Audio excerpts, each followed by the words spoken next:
اللہ کے نبی نے فرمایا مذاق میں بھی جھوٹ چھوڑ دو، حدیث کا مفہوم، مذاق میں بھی جھوٹ چھوڑ دو۔ آپ نے فرمایا مذاق میں کسی کی لاٹھی بھی نہ اٹھاؤ، صحابہ ساتھ لاٹھی رکھتے تھے تو کہا یہ لاٹھی بھی مذاق میں کسی کے نہ اٹھاؤ، پریشان ہوگا وہ، مذاق میں لاٹھی چھپا لی، وہ ڈھونڈتا پھر رہا ہے کہ لاٹھی کدھر ہے یار، لاٹھی کدھر ہے، بعد میں اٹھا کے دے دی، یار میں نے مذاق کیا تھا۔ آپ نے فرمایا ہاں یہ نہ کرو۔ کسی کا موبائل مذاق میں اٹھا لیا، وہ ڈھونڈتا پھر رہا ہے، گاڑی کی چابی اٹھا لی، ڈھونڈتا پھر رہا ہے، بعد میں نے مذاق کیا تھا، اوپر یہ بھی ساتھ، اچھا اگر میں ڈھونڈ دوں مٹھائی کھلاؤ گے؟ کیسی غداری ہے! ایک آپ شریعت توڑ رہے ہیں کہ مسلمان کو تکلیف دے رہے ہیں، آپ اس کی چیز بغیر اجازت اٹھا کے چھپائے بیٹھے ہیں، جبکہ میرے نبی نے روکا ہے کہ مذاق میں لاٹھی جوتا یہ چیزیں نہ چھپاؤ۔ آپ نے مذاق میں اٹھا لیا، اوپر سے آپ اس کو یہ بھی کہہ رہے ہیں کہ میں ڈھونڈ دوں مجھے مٹھائی کھلاؤ گے؟ کیسی عجیب معاشرے کی ہماری روش چل پڑی ہے۔ اللہ کے نبی نے ہمیں جھوٹ سے بہت دور رکھا ہے کہ جھوٹ مذاق میں بھی نہیں ہونا چاہیے، کہ یہ میرے اللہ کے نبی نے فرمایا، حدیث یاد آگی، بخاری کی حدیث، آپ نے فرمایا لا یحدث فیکذب، ایک آدمی اس لیے بات کے دوران جھوٹ بولتا ہے تاکہ لوگوں کو ہنسا دے، فرمایا اس بول کی وجہ سے جہنم میں جا گرتا ہے۔ اس لیے جھوٹ بولا تاکہ لوگ ہنس پڑیں، اور ان کو ہنسانے کے لیے جھوٹ بول دیا، اگلے کو تکلیف پہنچ گئی، وہ حقیقت سمجھا یہ تو جھوٹ بول رہا تھا، بعد میں کہو میں تو مذاق کر رہا تھا، سارے ہنس رہے ہیں، یہ اپنے اس جھوٹ کی وجہ سے جہنم رسید ہو گیا۔ یہ بخاری کی حدیث۔ میرے عزیز بھائیو، ہمیں تو جھوٹ بولنے کی اجازت ہی نہیں ہے، بچے کے ساتھ بھی جھوٹ نہیں بولنا چاہیے۔ بچے کو کہہ دیتے ہیں کہاں بیٹا آپ کو یہ کھلونا لے دوں گا، چلو ابھی تو چپ کر جائے نا، رو رہا ہے، بعد میں کس نے پوچھنا ہے، یہ جھوٹ بولا ہے۔ آپ اس کو یا کہیں نا، اگر کہیں تو پھر لے کر دیں۔ بچہ تنگ کر رہا ہے میں نے بھی آپ کے ساتھ چنو جانا ہے، میں نے بھی جانا ہے، اور باپ کہتے ہیں تو کہاں لے جاؤں گا، اس کو کہتا اچھا چل جا جوتا پہن کر آ جا، فلانی چیز پہن کے آ، وہ پہنے گیا، باہر سواری نکال کے نکل گیا، یہ جھوٹ بولا ہے، یہ اس نے دھوکہ دیا ہے۔ بچے کے ساتھ بھی جھوٹ نہیں بولنا چاہیے، ہمیں نہ مذاق میں نہ بچوں کے ساتھ نہ کسی موقع پر جھوٹ بولنے کی اجازت ہے۔ مسلمان سچ کا پیکر ہوتا ہے، مسلمان سچ کا عکاس اور نمونہ ہوتا ہے، جھوٹ ہماری گفتگو میں مذاق میں بھی کہیں نہیں ہونا چاہیے۔ یہاں تو ٹیکسی ڈرائیور تو اکثر چلتا ہی کام جھوٹوں پر ہے، ایک سواری فون کرے گی کہ بس میں 10 منٹ میں آ رہا ہوں، حالانکہ اس کو پتہ ہے میں نہیں پہنچ سکتا۔ ہمارے ساتھ کئی دفعہ ہوا، گاڑی میں ہم ساتھ بیٹھے ہیں ڈرائیور کے، اور اس کو جو کسی اور نے فون کیا کہ بس میں 10 منٹ میں پہنچ رہا ہوں، مجھے نظر آ رہا ہے گھنٹے سے پہلے نہیں پہنچ سکتا، آدھے گھنٹے سے پہلے نہیں پہنچ سکتا، چاہے جہاز کی طرح اڑانا شروع کر دے، لیکن 10-20 منٹ بعد پھر اس کا فون آ جائے گا، وہ بس مسئلہ بن گیا، ابھی میں 5 منٹ میں آ رہا ہوں، تاکہ یہ سواری ہاتھ سے نہ جائے۔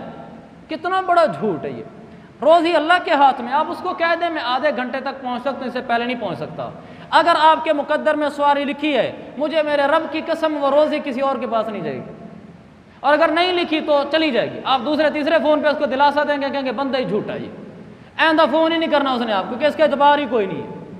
سچ بولیں گے میرے عزیز بھائیو، دنیا بھی بنے گی، آخرت بھی بنے گی۔ تو اپریل فول کے نام سے جو جھوٹ بولے جا رہے ہیں یہ تباہی ہے۔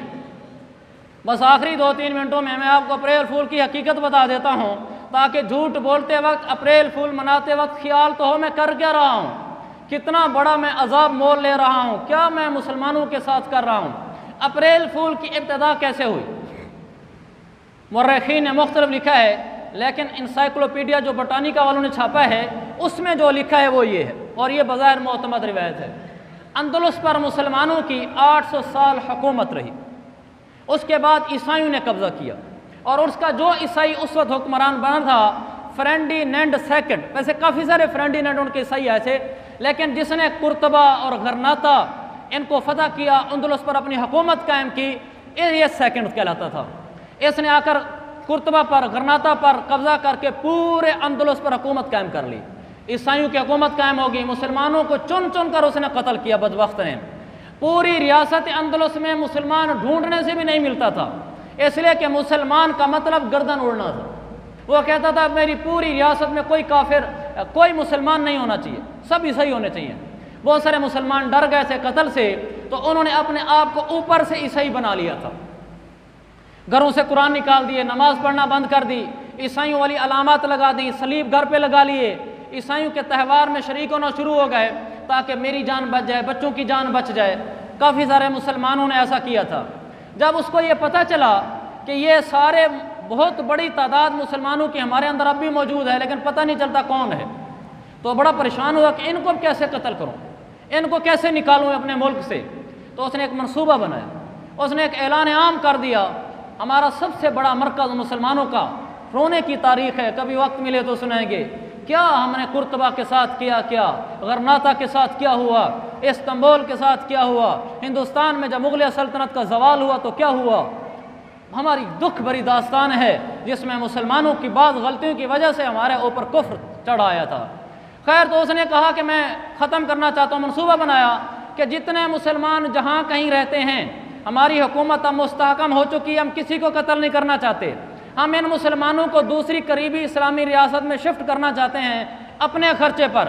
جو بھی دوسری مسلمان ریاست میں جانا چاہتا ہے وہ یہاں غرناطہ کے قریب میدانوں میں خیمے لگا دیے گئے ہیں، یہاں آ جائے، ہم اس کو بحری بیڑے سے وہاں پہنچا دیں گے۔ اور اس نے بڑی یقین دہانی کری، مسلمانوں کی ایک بڑی تعداد وہاں لگے ہوئے خیموں میں جمع ہونا شروع ہو گئی۔ اس کی ایک ڈیٹ لیمٹ تھی کہ اس ڈیٹ تک جمع ہو جائے، اس کے بعد کوئی مسلمان مل گیا، عیسائی کے روپ میں بھی ملا تو ہم قتل کر دیں گے۔ تو وہ مسلمان جمع ہو گئے وہاں، اور جب سارے مسلمان وہاں جمع ہو گئے مقررہ مدت تک بڑا بحری بیڑا منگوایا گیا، اس نے سب کو ان میں بٹھایا، سب کو بٹھا کر لے جا کر ان کا کپتان بھی مسلمان کو بنایا انہی میں سے۔ تو وہاں جب بحری بیڑا درمیان میں پہنچا تو اس نے اپنے ایک منصوبے کے تحت پورا بیڑا ہی ڈبو دیا، تمام مسلمان سمندر میں غرق ہو کر شہید ہو گئے۔ اور وہ 1 اپریل کا دن تھا، واپسی آ کر انہوں نے یہاں رنگ رلیاں منائی، جشن منائے کہ آج ہم نے مسلمانوں کو بے وقوف بنایا ہے، ہم نے کہا ہے کہ تمہیں وہاں پہنچاتے ہیں، حالانکہ ایسی کوئی حقیقت نہیں تھی، یہ بے وقوف ہماری باتوں میں آ گئی ہے، ان کو آج ہم نے غرق کر دیا ہے۔ اس کے بعد ہر 1 اپریل کو وہ جشن منایا کرتے تھے اور اس کو نام دیا کرتے تھے اپریل فول، یعنی 1 اپریل کو بے وقوف بنانے کے لیے منانے کا ایک دن اور تہوار۔ اور آج ہماری کالجوں اور یونیورسٹیوں کی نوجوان نسل اس کے پیچھے چلی ہوئی ہے، اپریل فول منا رہے ہیں، ان کو اتنا بھی نہیں پتا کہ اپریل فول منانے کا مطلب اپنے ہی مسلمانوں پہ ہنسنا ہے۔ اور ہمارے اس بر صغیر پاک و ہند میں پہلی دفعہ جب اپریل فول کے عنوان سے لوگوں کو بے وقوف بنانے کی بنیاد ڈالی تو انگریزوں نے ڈالی تھی، اور وہ بھی مسلمانوں پر ڈالی تھی۔ وہ یہ تھا کہ بہادر شاہ ظفر ہمارا سلطنت مغلیہ کا جو آخری بادشاہ تھا، اس کو انگریزوں نے رنگون جیل میں بند کر دیا تھا، تو وہ اس وقت وہاں قیدی کی حیثیت سے زندگی گزار رہے تھے۔ تو ایک دن 1 اپریل کو انگریز کچھ افسر قسم کے وہ بڑے برتنوں میں کھانا لے کر آئے، تو انہوں نے کہا بہادر شاہ ظفر کو کہ آپ بادشاہ ہیں، آج ہم آپ کے لیے اسپیشل ناشتہ لائے ہیں۔ تو برتن ذرا بھرے بھرے تھے، ایک بڑا برتن تھا جس میں کچھ ذرا اوپر ڈھیری لگی ہوئی تھی کھانے کی، نہیں یوں لگتا تھا کہ جیسے اس پلیٹ میں آج قیدی کو بہت کھانا دیا جا رہا ہے، اس کے اوپر کپڑا ڈالا ہوا تھا۔ تو انگریز نے بہادر شاہ ظفر کو وہ پلیٹ پیش کی، کہا لیجئے جی آج آپ کا خصوصی ناشتہ ہے۔ جب بہادر شاہ ظفر نے خوش ہو کر وہاں پلیٹ سے کپڑا اٹھایا تو نیچے ان کے بیٹے کا کٹا ہوا سر تھا۔ تو اس سے بہادر شاہ ظفر کو صدمہ ہوا اور انگریزوں نے خوب مذاق اڑایا کہ ہم نے تمہیں اس طرح بے وقوف بنایا ہے کہ تم سمجھ رہے تھے کہ آج کھانا اچھا ہے، یہ تمہارے بیٹے کا سر ہے۔ تو اس طرح پھر ہمارے برصغیر پاک و ہند میں بھی بنیاد ڈل گئی اپریل فول منانے کی۔ تو آج کا مسلمان جب اپریل فول مناتا ہے تو گویا کہ یہ کہہ رہا ہوتا ہے کہ انگریزوں نے اور عیسائیوں نے ہم مسلمانوں کے اوپر جو مذاق اڑائے تھے، ہمیں بے وقوف بنایا تھا، وہ ٹھیک کیا تھا، ہماری ہمدردیاں گویا ان کے ساتھ ہیں، اور مسلمانوں کے بے وقوف بنانے میں ہم ان کے گویا شریک ہیں۔ تو میرے بھائیو، یہ بہت دکھ کی بات ہے، ہم اپنے آپ کو اپریل فول سے بچائیں۔ اللہ تعالیٰ میری آپ کی اور ہم سب کی حفاظت فرمائے اس بات سے کہ ہم اپریل فول کا حصہ بنیں۔